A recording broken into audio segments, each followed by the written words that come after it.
tratar de, entre todos, analizar un poco más una situación que es de elevada frecuencia en la práctica clínica y que creo que puede ser de utilidad algunos de los conceptos que intentaré destacar en esta mañana, ¿sí?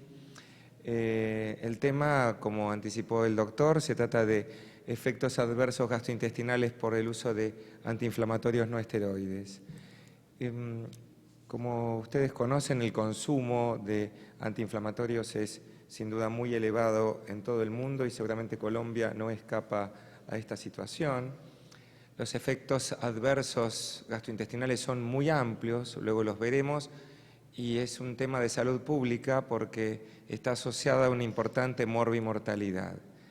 También, finalmente, estaremos hablando de lo que son algunas de las guías de prevención de práctica clínica y básicamente si estas guías se cumplen en la práctica diaria o no.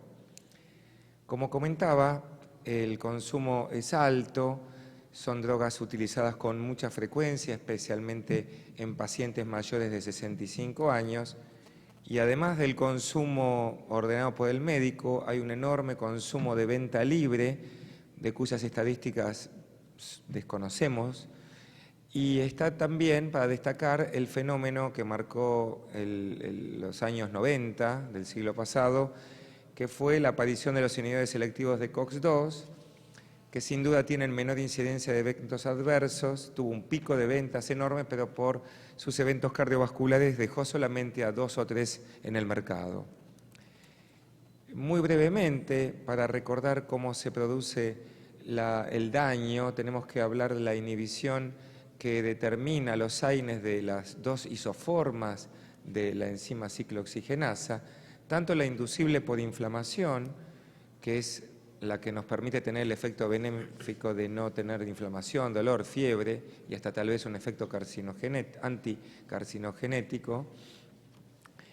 Y en términos de la inhibición COX-1, es la que nos permite utilizar la aspirina como antiagregante plaquetario, pero también, y aquí está el problema, es la que nos da la citoprotección gastrointestinal.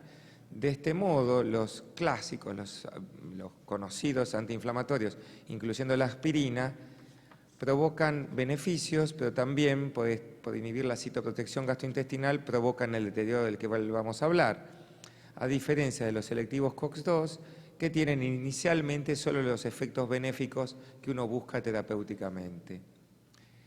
Cuando hablamos de eventos adversos, nos estamos refiriendo a esta pirámide en la cual en la base tenemos a los eventos que tienen mayor frecuencia y hacia arriba nos vamos yendo hacia los que tienen mayor severidad.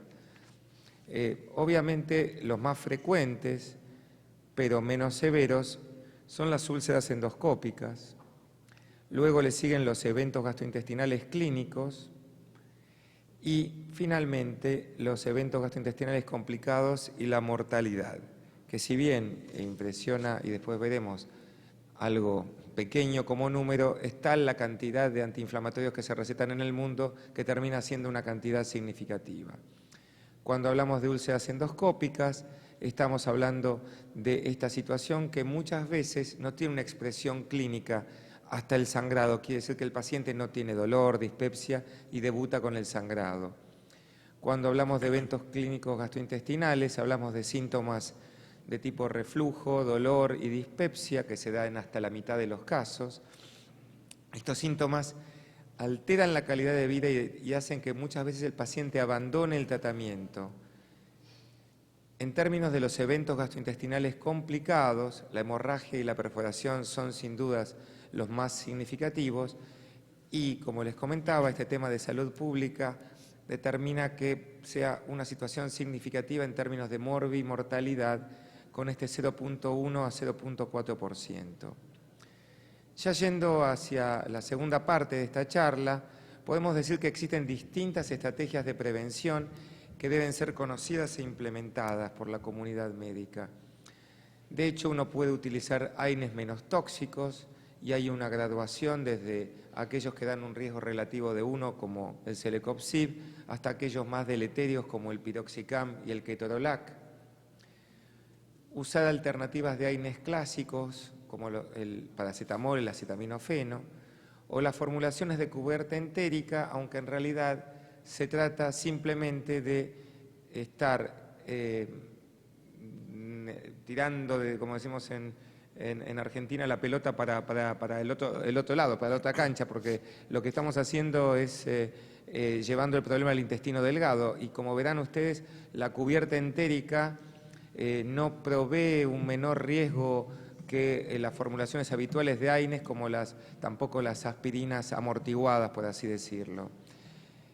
Y finalmente, como dijimos, los selectivos COX-2, que si bien globalmente, como vemos, en verde están los AINES clásicos y en violeta los selectivos COX-2, proveen una protección con una menor cantidad de úlceras y complicaciones, como vemos en la barra violeta, lo cual se verifica en la población de pacientes que no están recibiendo aspirina, pero tengan muy en claro que cuando el paciente recibe un antiinflamatorio, aun siendo COX-2 junto a aspirina, el beneficio COX-2 se pierde.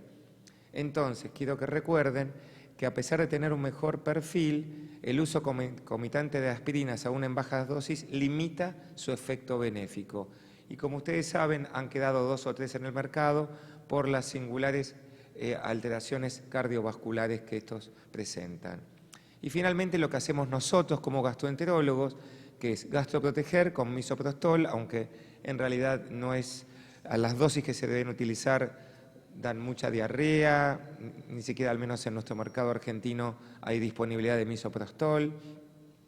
Y la reducción o bloqueo de la secreción ácida es lo que utilizamos, y más que los bloqueantes de receptores H2, particularmente famotidina, sin duda los inhibidores de bomba de protones son aquellos que más utilizamos. Como conclusión de lo que hablamos hasta aquí, digamos que el consumo es muy elevado de manera universal, los eventos adversos tienen un amplio espectro con una alta morbimortalidad, y a lo que vamos en estos últimos minutos es saber qué estrategias de prevención y gastroprotección existen y si estos se cumplen en la vida real.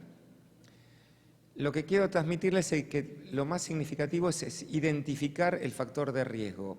O sea que los clínicos, reumatólogos, traumatólogos deberían conocer esto a la hora de prescribir, porque el paso 1 es evaluar la presencia de factores de riesgo para disminuir su impacto y dar el tratamiento adecuado. Entonces, vamos a los factores de riesgo. La úlcera complicada particularmente, que da un riesgo relativo de más de 13, y también la no complicada de 6.1, son situaciones significativas. Usar muchos AINES, a la vez más de uno, o sea, 2, 3. De hecho, vean cómo la simultaneidad de aspirina y AINES eleva el riesgo relativo hasta más de 10. El uso de anticoagulantes también, AINES junto a clopidogrel, multiplica casi por 5 el riesgo de recibir solo clopidogrel. Edad mayor de 70 años, que veremos que fundamentalmente a esta altura de la vida es cuando se equipara casi a haber tenido una úlcera gástrica no complicada. Y el uso de medicaciones que el clínico receta reiteradamente, esteroides o inhibidores de recaptación de serotonina. Pero para que ustedes tengan un poquitito más de claridad de esta situación, el factor de riesgo más frecuente en la vida real es la edad, pues los pacientes que necesitan esto tienen más de 65, 70 años. El riesgo más elevado lo provee tener una historia de úlcera gastrodenal complicada. Y aspirina a bajas dosis también un porcentaje significativo de los pacientes lo tienen. En cuanto a la clasificación de los riesgos y todo lo que tenga que ver con algoritmos de qué hay que hacer con estos pacientes, me permito recomendarles una guía del American College que publica en American Journal of Gastroenterology, en el cual vemos que podemos considerar a alguien con riesgo bajo para no medicar, digamos, de manera concomitante, aquel que no tiene factores de riesgo. Tener 1 o 2 factores de riesgo eleva las tasas de complicaciones y el número necesario para tratar, como figura allí. Y sin duda el riesgo alto es cuando tenemos una historia de hemorragia gastrointestinal, el uso de anticoagulantes o combinación de factores de riesgo que eleva singularmente la tasa de complicaciones y el número necesario para tratar. Si uno no adhiere a estas guías de práctica clínica, básicamente los clínicos, reumatólogos, traumatólogos, el paciente tiene síntomas digestivos. Esto impacta de manera negativa en la calidad de vida y ese paciente que necesita medicación antirreumática, analgésica, no lo recibe. Y a su vez, aparte de este abandono del tratamiento, hay una correlación con el desarrollo de complicaciones gastrointestinales. Ahora, ¿qué sabemos sobre la prevalencia de factores de riesgo de los pacientes que se sientan en los consultorios de especialistas, como dijimos, clínicos, gastroenterólogos, reumatólogos, traumatólogos, y si sabemos adherirnos y gastroproteger en América Latina? Y en este sentido hay un estudio, se llama Rational, que analizó los estudios, perdón que está en portugués, estudio de prevalencia de los factores de riesgo gastrointestinal en pacientes con enfermedades reumáticas que utilizan medicamentos antiinflamatorios. Este es un estudio en el cual intervinieron 4 reumatólogos, uno de ellos de Caracas, el doctor Alberto Millán, uno de Bogotá, el Rubén Darío Montilla, y también de México y de Argentina. Y del lado gastroenterológico, el doctor Lanas de España y quien les habla.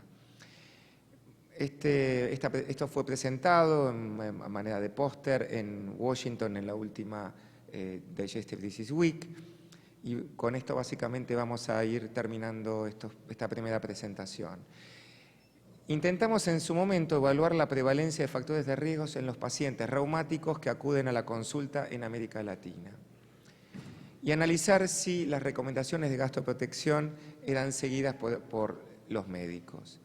Es un estudio de características observacionales, multicéntrico, y en que estudiamos a estos pacientes en tanto hubieran recibido al menos una dosis de AINES durante los 15 días antes de la consulta. Entonces, la visita médica, y esto fue realizado en el ámbito de los reumatólogos. Y entre las muchas cosas que se pidieron en el plan de estudio, intentamos analizar la demografía, la historia clínica y la información del tratamiento médico. Y los riesgos evaluados son los que figuran aquí: edad avanzada, uso de anticoagulantes, dosis elevada de antiinflamatorios, úlcera o sangrado previo, uso de corticosteroides, enfermedades cardiovasculares, recibir más de un antiinflamatorio o uso de aspirina. Como resultados, bueno, tenemos que involucramos a casi 2.500 pacientes de 4 países, de 72 centros. De Colombia, como ven, hay más de 200 pacientes involucrados. Y cuando vemos la frecuencia de los factores de riesgo, vemos que casi el 90% de estos pacientes presentaban factores de riesgo positivos. Y fundamentalmente una edad mayor a 60 años. También historia de dispepsia, alta dosis de antiinflamatorios y corticoides concomitantes se llevaban una cuarta parte de los casos. Y aquí tenemos con menor frecuencia el resto de los factores de riesgo. Ahora, estos pacientes con factores de riesgo eran correctamente gastroprotegidos, y la respuesta desafortunadamente es que no, porque si vemos que a nivel global menos del 60% de los pacientes recibían una gastroprotección adecuada. Y del factor de riesgo más prevalente, que fue la edad, también menos del 60% fue gastroprotegido. Cabe mencionar que sí, los reumatólogos atendieron a que el paciente tuviera una historia de complicaciones gastrointestinales o una historia de úlcera complicada, y en esos casos sí, casi todos ellos se fueron del consultorio con una receta de un inhibidor de bomba de protones. Si tenemos que resumir entonces la información, al menos en Rational, en nuestro estudio, identificamos más de un factor de riesgo en casi el 90% de los casos, y lo más frecuente fue edad mayor de 60 años. La gastroprotección no alcanzó el 60%. La comunidad de reumatólogos del continente no advirtió a la edad como un factor de riesgo significativo, pero tenía una buena percepción de aquel paciente que decía: he tenido una úlcera, y puntualmente he tenido una úlcera complicada, se iba gastroprotegido, ¿sí? Entonces, la gastroprotección global no superó el 60%, y como dije, en tanto la edad no fue percibida como un factor de riesgo importante, Los antecedentes de úlcera tuvieron un mayor nivel de alerta, con una gastroprotección que superó el 90%. En definitiva, de lo mencionado, el conocimiento de los factores de riesgo y de las herramientas de gastroprotección son esenciales para prevenir eventos adversos gastrointestinales y antiinflamatorios. Desafortunadamente, las guías de práctica clínica serían, al igual que en muchos sectores, no solamente en América Latina, sino que en Europa y Estados Unidos sucede no exactamente lo mismo, pero el respeto por estas guías no ha llegado claramente a la comunidad de aquellos pacientes que tratan día a día con los mismos. Bueno, aprovechando la presencia de Luis Carlos Sabac, quien ha tenido la cordialidad de esta invitación, les digo muchas gracias. ¿Sí? Muchas gracias, doctor Smejkol. Excelente conferencia. Como les decía anteriormente, tendremos oportunidad de hacerle preguntas a los expositores al final.